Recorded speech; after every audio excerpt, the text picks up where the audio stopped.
నమస్తే welcome to Sakshi family this is Durga. రాజమండ్రిలో బయటపడిన కల్తీ పాల ఘటన తెలుగు రాష్ట్రాల్లో కలకలం రేపింది. ఏకంగా 4 ప్రాణాలు తీశాయి ఈ కల్తీ పాలు. దీంతో పాలు తాగాలంటే జనానికి భయం పట్టుకుంది. చిన్న పిల్లల నుంచి పెద్దల వరకు ఆరోగ్యం కోసం తాగే పాలు నిజంగా సురక్షితమేనా అనే డౌట్ మొదలైంది. మంచివే అని తాగేస్తున్న పాలల్లో ఏమైనా కెమికల్స్ ఉన్నాయా అనే భయంతో చాలా మంది ఇబ్బంది పడుతున్నారు. అయితే పాలు కల్తీ అయితే ఇంటి దగ్గరే కొన్ని చిట్కాలతో వాటిని సులభంగా గుర్తించవచ్చు. అవేంటో ఇప్పుడు చూద్దాం. పాలు ఆరోగ్యానికి అవసరం. అయితే అవి కల్తీ పాలైతే అవి శరీరాన్ని మెల్లగా దెబ్బతీసే ప్రమాదం ఉందని డాక్టర్లు చెబుతున్నారు. అందుకే ల్యాబ్ టెస్ట్కి వెళ్లాల్సిన అవసరం లేకుండా ఇంట్లోనే కొన్ని చిట్కాలు ఫాలో అవుతూ కల్తీ పాలను గుర్తించవచ్చని సూచిస్తున్నారు. పాలల్లో డిటర్జెంట్, యూరియా, స్టార్చ్, నీరు, సింథటిక్ మిల్క్ కెమికల్స్ వంటి వాటిని ఎక్కువగా కలుపుతున్నారు. ఇలా కల్తీ అయిన పాలు తాగటం వల్ల పిల్లల్లో కడుపు నొప్పి, వాంతులు, విరోచనాలు అవుతాయి.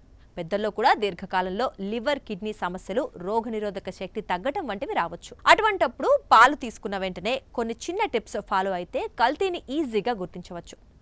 మొదటిది స్నిప్ టెస్ట్.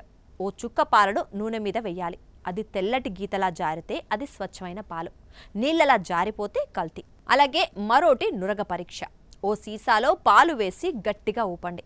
అప్పుడు సర్ఫ్ లాగా పైన నురుగు పెరిగితే అవి కల్తీ పాలని అర్థం. ఇంకోటి అయోడిన్ టెస్ట్. పాలల్లో అయోడిన్ కలిపితే పాలు నీలం రంగు మారతాయి. అప్పుడు అవి కల్తీ పాలని అర్థం. ఇవే కాకుండా మరిన్ని సింపుల్ టెస్టులు కూడా ఉన్నాయి. ఓ గాజు గ్లాసులో పాలు అంచుల మీదుగా వేయండి. గోడల వెంట పాలు జారిపోతే నీరు కలిసినట్లే. గ్లాసుకు అంటుకుంటూ నెమ్మదిగా దిగితే అవి మంచి పాలని అర్థం. ఇక పాలల్లో స్టార్చ్ గుర్తింపు కోసం ముందుగా పాలను కొద్దిగా మరిగించాలి. చల్లారాక అయోడిన్ ద్రావణం 1-2 చుక్కలు వేయాలి. అప్పుడు పాలు నీలం రంగులోకి మారితే స్టార్చ్ కల్తీ జరిగినట్లు లెక్క. రంగు మారకపోతే సేఫ్, అవి మంచి పాలని అర్థం. అలాగే సింథటిక్ మిల్క్ కోసం చేతిపై 1 చుక్క పాలను వేసి రుద్దాలి. సబ్బులా నురగ వస్తే సింథటిక్ మిల్క్ అని అర్థం, లేదంటే పాలు కల్తీ కాలేదని అర్థం. ఇక చివరిగా స్మెల్ టెస్ట్. పాలను మరిగించేటప్పుడు బాగా గమనించాలి. కెమికల్ వాసన, సబ్బు వాసన వస్తే అలర్ట్ అవ్వాలి, అంటే ఆ పాలు కల్తీ అయ్యాయని అర్థం. ఇటువంటి చిట్కాలతో కల్తీ పాలను సులభంగా ఇంట్లోనే గుర్తించవచ్చు. రోజు తాగే పాలు ఆరోగ్యాన్ని దీర్ఘకాల ప్రభావితం చేస్తాయి.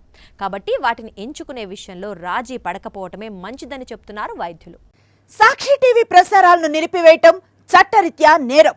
సాక్షి టీవీ ప్రసారాల కోసం మీ స్థానిక కేబుల్ ఆపరేటర్ను వెంటనే సంప్రదించండి.